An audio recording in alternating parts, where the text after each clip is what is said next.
الحمد لله وكفى وسلام على عباده الذين اصطفى خصوصا على سيد الرسل وخاتم الأنبياء أما بعد فأعوذ بالله من الشيطان الرجيم بسم الله الرحمن الرحيم قال الله تبارك وتعالى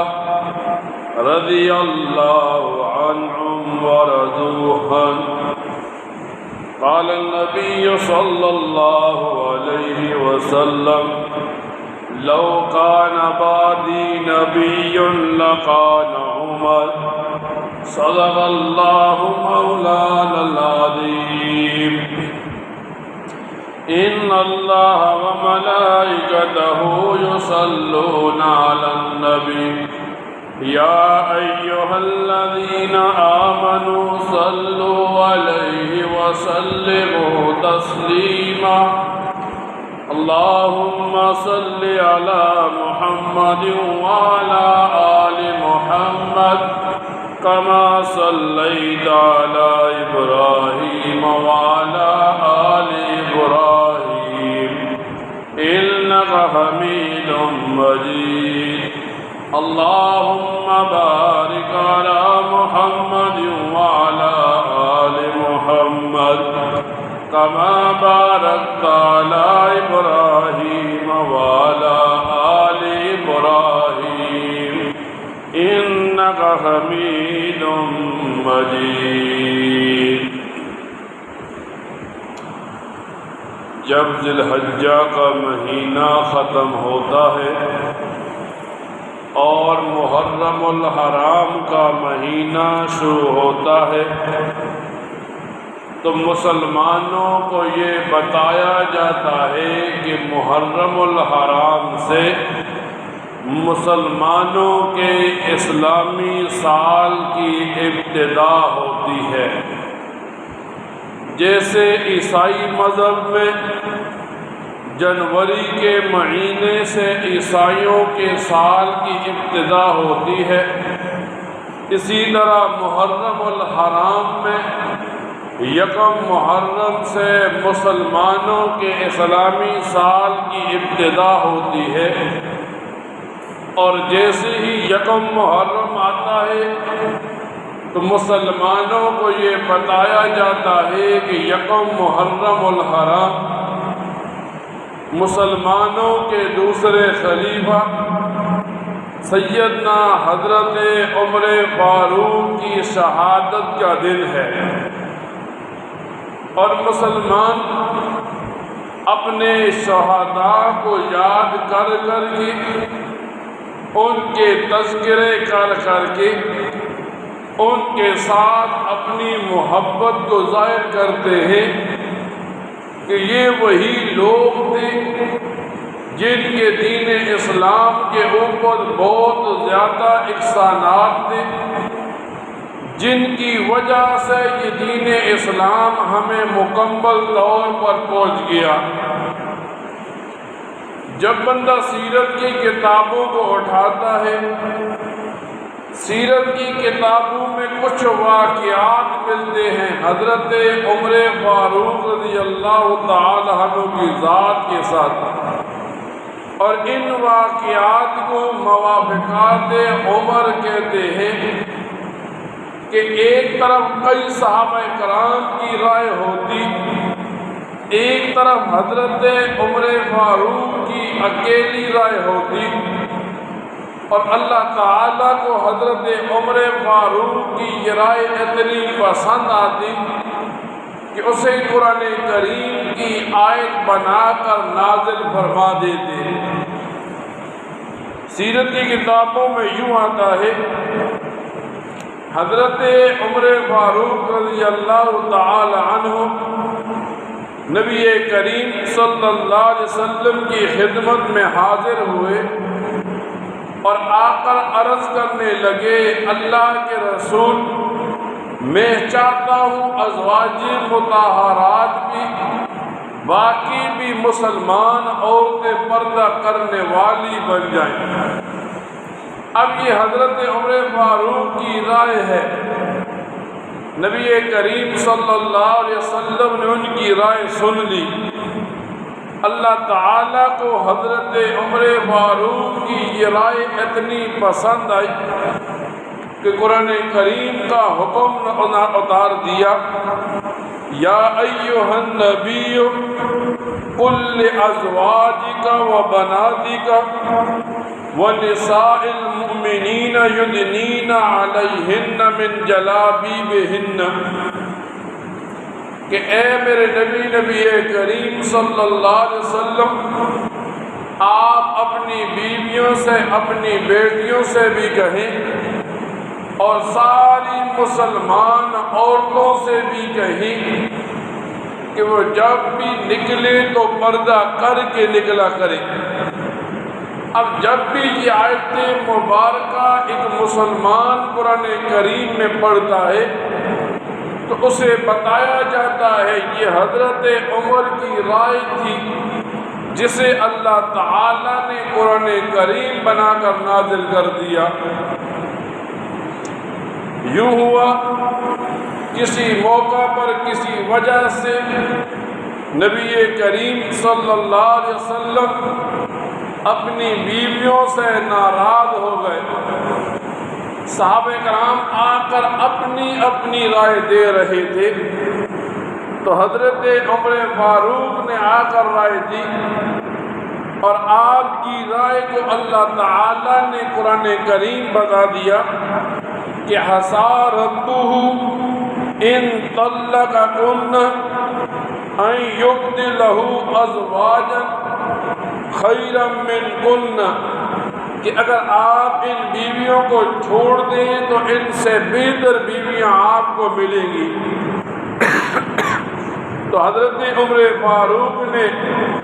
نبی کریم صلی اللہ علیہ وسلم کو رائے دی، اور حضرت عمر فاروق کی یہ رائے اللہ تعالیٰ نے قرآن کریم کی آیت بنا دی۔ جنگ بدر کا جو واقعہ پیش آیا، مسلمان نبی کریم صلی اللہ علیہ وسلم کے ساتھ ایک قافلے کو روکنے کے لیے نکلے، پھر وہ قافلے کو پتہ چلا راستے سے بچ کر چلے گئے۔ اب نبی کریم صلی اللہ علیہ وسلم صحابہ کرام سے رائے لے رہے ہیں۔ کچھ صحابہ کرام فرماتے ہیں اللہ کے رسول جس معاملے کے لیے آئے تھے وہ ہو گیا، اب واپس چلنا چاہیے، لیکن حضرت عمر فاروق فرمانے لگے اللہ کے رسول نہیں بلکہ ان کو کفار کے ساتھ جہاد کرنا چاہیے۔ حضرت عمر فاروق نے جب یہ رائے دی تو اللہ تعالیٰ نے جبرائیل امین کو بھیجا اور یوں فرمایا ما کان لنبی ان یکون لہ اسرى حتی یسخن فی الارض تریدون عرض الدنیا واللہ یرید الآخرہ، کہ کچھ لوگ تو دنیا کا ارادہ کرتے ہیں واپس پلٹنے کا، اور اللہ تعالیٰ تو آخرت کا ارادہ کرتے ہیں۔ یعنی جو حضرت عمر نے رائے دی نبی کریم صلی اللہ علیہ وسلم کو کہ جہاد کرنے کے بعد پلٹیں گے، اللہ تعالیٰ نے قرآن کریم میں اس کا حکم دے دیا۔ سیرت کی کتابوں میں یوں آتا ہے کہ حضرت عمر فاروق نے دعا کی اللہ تعالیٰ کے سامنے کہ شراب کے بارے میں کوئی حکم نازل ہو۔ جب آپ نے دعا مکمل کی تو قرآن کریم کی آیت نازل ہوئی یسألونک عن الخمر والمیسر قل فیہما اسم کبیر، کہ یہ لوگ آپ سے سوال کرتے ہیں، آپ انہیں بتا دیجئے شراب کا پینا ایک بہت بڑا گناہ ہے۔ جب یہ آیت نازل ہوئی تو پھر حضرت عمر فاروق کے دل میں دایا پیش آیا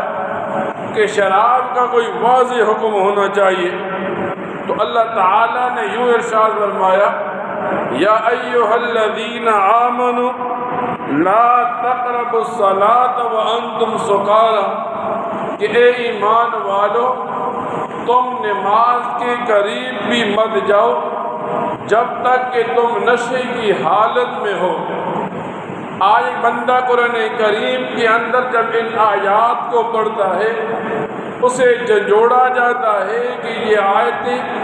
حضرت عمر فاروق کی رائے تھی جو اللہ تعالیٰ نے قرآن کریم بنا دیا۔ یہاں تک نہیں، پھر حضرت عمر اللہ سے دعا کرتے ہیں اللہ کرے اس سے بھی واضح حکم نازل ہو جائے۔ تو اللہ تعالیٰ نے شراب کے بارے میں یوں حکم نازل کیا، انما یرید الشیطان ان یوقع بینکم العداوۃ والبغضاء فی الخمر والمیسر ویصدکم عن ذکر اللہ وعن الصلاۃ۔ اب جب یہ آیت نازل ہوا تو مسلمانوں کے سامنے شراب کا حکم واضح ہو گیا کہ یہ شیطان لاتا ہے تاکہ لوگ نماز سے اللہ کے ذکر سے دور ہو جائیں۔ پھر ایک دن یوں ہوا صحابہ کرام میں بات چل پڑی کہ اللہ تعالیٰ نے انسان کی تخلیق کی، انسان کو بنایا تو کس طرح بنایا؟ رائے چل رہی تھی، حضرت عمر فاروق رضی اللہ تعالی عنہ کی باری آئی تو حضرت عمر فاروق فرمانے لگی، فتبارک اللہ احسن الخالقین، کہ اللہ تعالیٰ نے انسان کو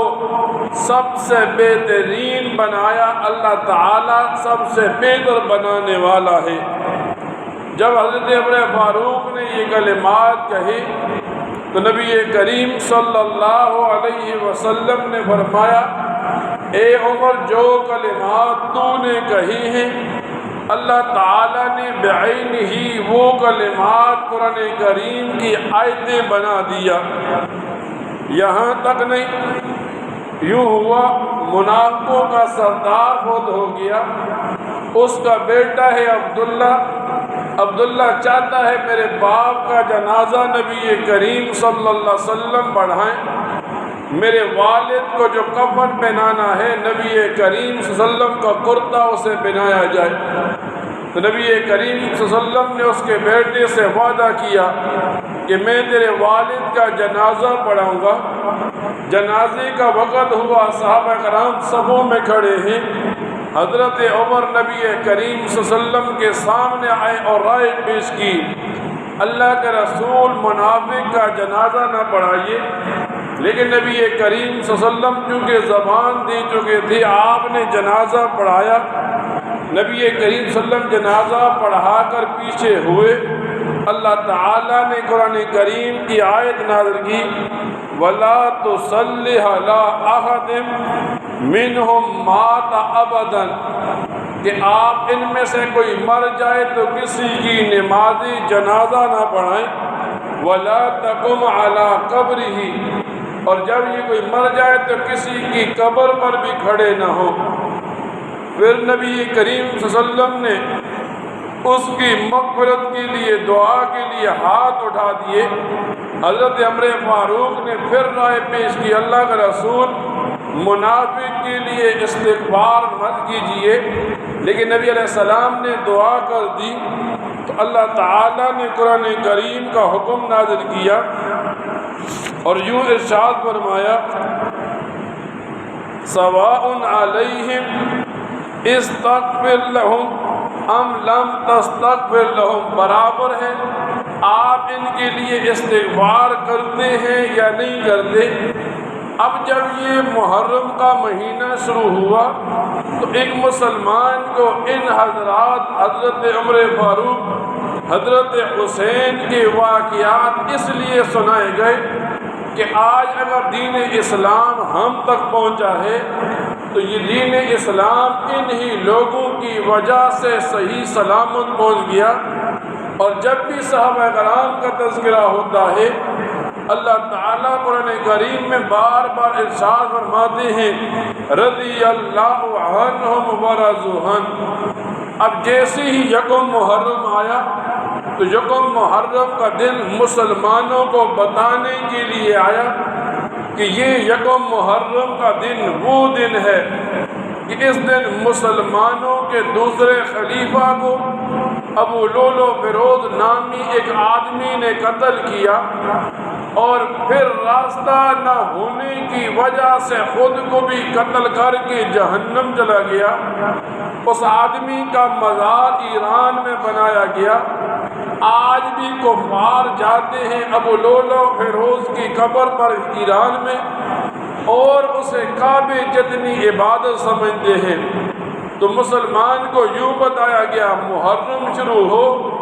جو لوگ حضرت عمر کی تعریف کرنے والے ہوں انہیں مسلمان سمجھے،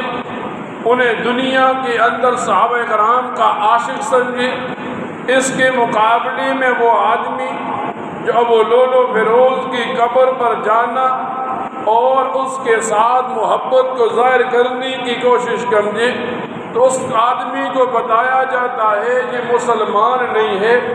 یہ مسلمانوں میں چھپا ہوا ایک منافق، ایک کافر ہے۔ جیسے بیڑوں کی جھنڈ میں بھیڑیا چھپتا ہے تو بیڑوں کو نقصان پہنچتا ہے،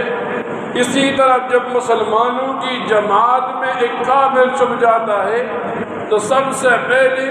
وہ مسلمان کے عقیدے کے اوپر آتا ہے، عقیدہ خراب کرتا ہے، اور جب مسلمان کا عقیدہ خراب ہو گیا